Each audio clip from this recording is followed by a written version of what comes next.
দীর্ঘ এক যুগেরও বেশি সময় ধরে নানা রকমের সমস্যার মোকাবেলা করছেন ময়মনসিংহের ফুলবাড়িয়া উপজেলা ৮ নং রাঙামাটিয়া ইউনিয়নের হাতিলিট গ্রামের সাধারণ মানুষ।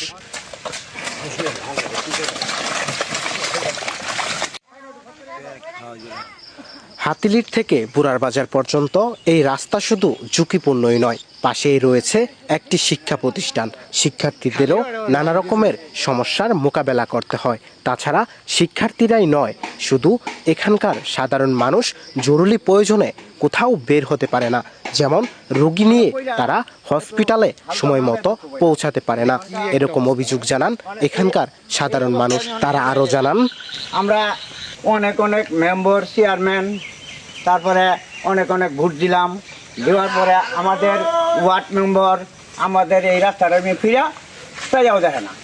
ফরেস্টের অফিস থেকে আমাদের হাতিলিট স্কুল পর্যন্ত এই পর্যন্ত রাস্তাটা এখান দিয়ে তো শিক্ষার্থীরাও যাতায়াত করে, অনেক শিক্ষিত যায়, অনেকেও আমাদের হাতিলিট হাই স্কুলে যে ছাত্রগণা যায় তারা খুব কষ্ট ভোগ করে, জুতা হাতে নিয়ে পরে উঠে যায়। এই অবস্থায় আমাদের দিন যাপন চলতেছে।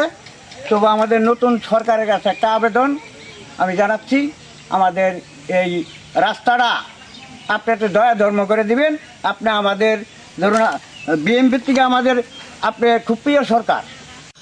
আমাদের এই রাস্তাটা এমপি মহোদয়ের কাছে এমন জরুরি এই রাস্তাটার, আমাদের বুড়া বাজার থেকে হাতিলতুরি একটা ছাত্র যেতে পারে না। এইটা খুবই একেবারে যত তাড়াতাড়ি এমপি সাহেব করে দিত। না আপনাদের যে কি সমস্যা হয়, কি সমস্যা হয় রাস্তা দিয়ে চলাফেরা? সমস্যা চলাফেরা, গাড়ি নিয়ে যাওয়া হয় না, কোনো মোটরসাইকেল, কোনো ভ্যান রিক্সা কিচ্ছু যাওয়া হয় না। পোলাপান স্কুলে যায়, এগুলা পরে যেতে পারে না, এই সমস্যা। রাস্তাটা হোক, এটাই তো চাই। রাস্তাটা যাতে মিলন সাপ করে। মোহাম্মদ জহিরুল ইসলাম, জেএসবি।